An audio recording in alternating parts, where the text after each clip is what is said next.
पिछले एपिसोड में हमने देखा था कि टैन्यू ने भी फीटल सोल रिल्म के लेवल को ब्रेक कर दिया था और अब मेंगई को अपने लाइफ एक्सपीरियंस के बारे में बताना चाहता था। वह मेंगई से कहता है कि मैं अब जो कुछ भी तुम्हें बताने जा रहा हूँ उस पर तुम्हें यकीन नहीं होगा, लेकिन यह सब कुछ सच है। टैन्यू बताता है कि इस यूनिवर्स में टियानफा कॉन्टिनेंट के जैसे ही और भी प्लेनेट हैं जिनको 9 स्टार हेवन रिल्म के नाम से जाना जाता है और इन पूरे 9 स्टार पर 9 गॉड रूल करते हैं। जब कोई भी इंसान गॉड बनता है और उसे गॉड रिल्म में जाना होता है तब उसे फेरी गॉड के एरिया में अपने डिवाइन पावर को कंडेंस करना पड़ता है। आज से बहुत समय पहले पूरे गॉड रिल्म को 3 सुप्रीम गॉड प्रोटेक्ट करते थे, जिनमें से होंगमेंग सबसे पावरफुल था, लेकिन अपने लालच की वजह से सियान और सिंग सियान ने होंगमेंग को मार दिया। फिर भी दोनों होंगमेंग के पावरफुल डिवाइन सोल को डिस्ट्रॉय नहीं कर सकते थे, इसलिए उन्होंने होंगमेंग के सोल को पुनर्जन्म का कर्ज दे दिया। अब होंगमेंग का कोई भी रिलेटिव या फ्रेंड सेफ नहीं है। यह सुनकर मेंगई समझ जाती है कि टैन्यू ही होंगमेंग का पुनर्जन्म है। फिर टैन्यू आगे बताता है कि यह मेरा आखिरी पुनर्जन्म है। तब मेंगई पूछती है कि क्या मैं अभी भी तुम्हारे साथ रह सकती हूँ, जिस पर टैन्यू कहता है कि बिल्कुल, लेकिन मुझे केवल इसी बात का डर है कि जिस दिन दोनों सुप्रीम को पता चल गया कि मैं जिंदा हूँ वह मुझे मार देंगे और इस बात से तुम्हें बहुत दुख होगा। मेरा यह आखिरी लाइफ बदला लेने के लिए है और मुझे इससे पहले कोई भी नहीं मार सकता, इसलिए मुझे अफसोस है कि मैं अच्छे से तुम्हारी देखभाल नहीं कर पाऊंगा। तब मेंगई कहती है कि इस बात से कोई फर्क नहीं पड़ता,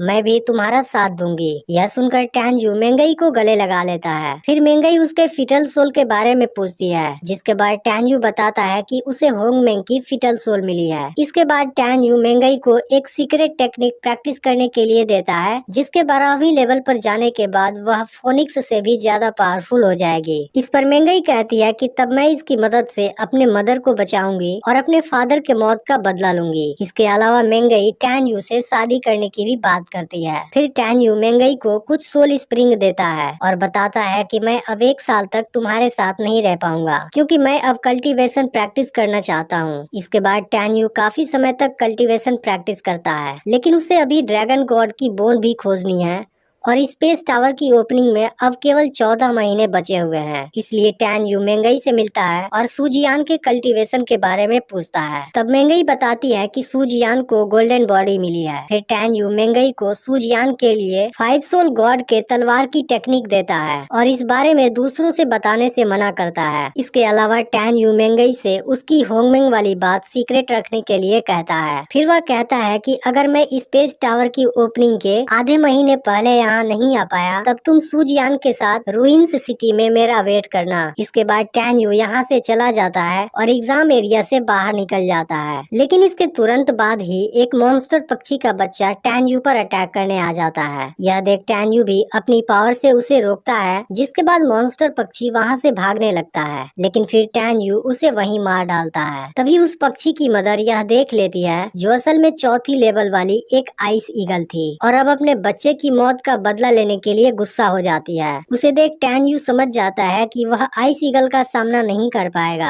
इसलिए खुद को प्रोटेक्ट करने के लिए तुरंत ही स्प्रिट शिप का यूज करने लगता है और वहाँ से भागने लगता है। लेकिन अब आइस ईगल भी बहुत गुस्से में थी और टैन्यू पर अटैक करने लगती है, जिसके बाद स्प्रिट शिप की शील्ड टैन्यू को कुछ नहीं होने देती, क्योंकि वह आइस ईगल से ज्यादा पावरफुल थी। इसके बाद आइस ईगल अपनी लाइटनिंग पावर से अटैक करती है, लेकिन टैन्यू इस अटैक से खुद को बचा लेता है और वहाँ से भागने लगता है, पर आइस ईगल अभी भी लगातार उसका पीछा कर रही थी। फिर कुछ समय बाद आइस ईगल एक जगह पर रुकती है और डीमन मंकी से टैन्यू को मारने के लिए हेल्प मांगने लगती है, जिसके बदले में वह डीमन मंकी को अपनी फ्लाइंग स्किल सिखाने का प्रॉमिस करती है। असल में आइस ईगल ने इससे पहले भी डीमन मंकी को मूर्ख बनाया है, लेकिन फिर भी डीमन मंकी उस पर यकीन कर लेता है और उसका हेल्प करने के लिए तैयार हो जाता है। यह देखते ही टैन्यू काफी परेशान हो जाता है, क्योंकि डीमन मंकी उसे बहुत आसानी से मार सकता था। टैन्यू डीमन मंकी से कहता है कि आइस ईगल तुम्हें फिर से मूर्ख बना रही है, 5वें लेवल पर पहुंचते ही तुम्हारे अंदर उड़ने की एबिलिटी आ जाएगी। यह सुनकर डीमन मंकी सोच में पड़ जाता है। फिर तभी आइस ईगल कहती है कि यह इंसान तुम्हें मूर्ख बना रहा है। अब डीमन मंकी उसकी बातों पर यकीन कर लेता है और टैन्यू पर अटैक कर देता है, जिसके एक अटैक से ही स्पिरिट शिप की शील्ड डिस्ट्रॉय हो जाती है। इसके बाद डीमन मंकी अब टैन्यू को मारने ही वाला होता है, तभी टैन यू उसे रोकता है और कहता है कि अगर तुम आइस ईगल को मारने में मेरी मदद करोगे तब मैं तुम्हें गैलेक्सी स्टिक टेक्निक सिखा सकता हूँ। यह सुनते ही डीमन मंकी उसकी बात मान जाता है और आइस ईगल को मारने के लिए तैयार हो जाता है। यह देख आइस ईगल डीमन मंकी से कहती है कि यह इंसान तुमसे झूठ बोल रहा है। तब इस पर डीमन मंकी कहता है कि अगर ऐसा हुआ तब मैं इसे जिंदा ही निकल जाऊंगा। यह सुन टैन यू कहता है कि अगर तुम मेरी मदद करोगे तब मैं तुम्हें यहाँ से बाहर निकलने में भी मदद करूंगा। असल में टैन यू डीमन मंकी को अपना गार्ड बनाना चाहता है क्योंकि इसकी मदद से वह इनर गेट में बहुत पावरफुल हो जाएगा। अब डीमन मंकी और आइस ईगल के बीच बहस होने लगती है। टैन यू ने आइस ईगल के बच्चे को मारा है, इसलिए अब आइस ईगल किसी भी कीमत पर टैन यू को मारना चाहती है। लेकिन उसी समय वहाँ कोई आ जाता है और कहता है कि मेरे सेक्ट के स्टूडेंट पर अटैक करने की तुम्हारी हिम्मत कैसे हुई, और फिर उसके अटैक से आइस ईगल वहीं मारा जाता है। इसके बाद वहाँ पर टैंग नाम की एक एल्डर की एंट्री होती है, जिनको देखते ही डीमन मंकी काफी डर जाता है। वह एल्डर से कहता है कि मैं इसे मारने की नहीं बल्कि बचाने की कोशिश कर रहा था, और फिर तुरंत वहाँ से भाग जाता है। लेकिन डीमन मंकी को गैलेक्सी स्टिक टेक्निक नहीं मिलने का भी अफसोस होता है। इसके बाद एल्डर टैन्यू से पूछती है कि क्या किसी ने तुम्हें यहाँ पर आने से मना नहीं किया था। तब टैन यू कहता है कि ग्रेट एल्डर ने मुझे इस बारे में बताया था, लेकिन मुझे लगा कि एग्जाम एरिया के बाहर हाई ग्रेड वाली सोल स्प्रिंग मिल सकती है, इसलिए मैं यहाँ आ गया।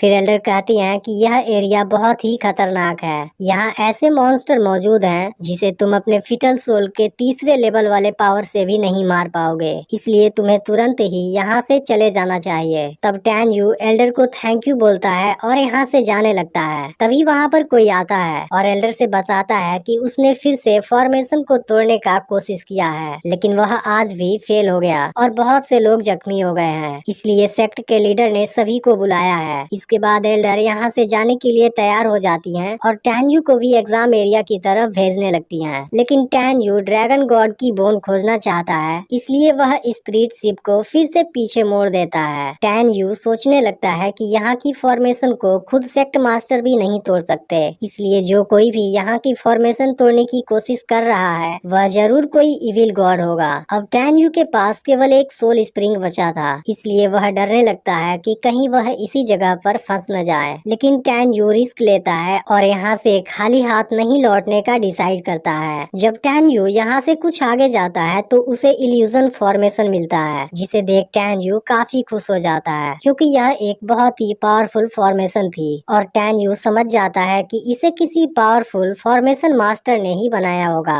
इसके बाद वह नीचे आ जाता है जहाँ पर फॉर्मेशन का सेंटर होता है, लेकिन वहाँ पर आई और अटैकिंग फॉर्मेशन का बैकअप भी लगा होता है, इसलिए टैन यू उसे ब्रेक करने से रुक जाता है क्योंकि एक छोटी सी गलती उसकी जान ले सकती है। फिर टैन यू कुछ देर सोचता है और समझ जाता है कि इसे लो ग्रेड वाली स्पिरिट स्टोन से सील किया गया है, और फिर वह इसकी मदद से आसानी से उसे ब्रेक कर देता है। जिसके बाद वह एक बहुत ही शानदार जगह पर टेलीपोर्ट हो जाता है। फिर टैन यू उस जगह को टच करने लगता है और सीओ जीन को याद करने लगता है। वह कहता है कि जब मैंने गॉड की फाइट के बारे में सुना तब मुझे लगा कि वह तुम और सियामो थे, लेकिन मुझे पूरी उम्मीद है कि मेरा यह अनुमान गलत होगा। दोस्तों, इस सीरीज के एपिसोड यहीं तक आए हैं, इसलिए आगे के एपिसोड जैसे ही रिलीज होंगे मैं उनको एक्सप्लेन करता रहूंगा। लेकिन इसी के साथ अब आपको स्पिरिट स्वॉर्ड सोवेरिन का एक्सप्लेनेशन भी मिलता रहेगा, क्योंकि शायद किसी ने इसे एक्सप्लेन नहीं किया। तो क्या मुझे यह सीरीज स्टार्ट करनी चाहिए? कमेंट करके जरूर बताइएगा।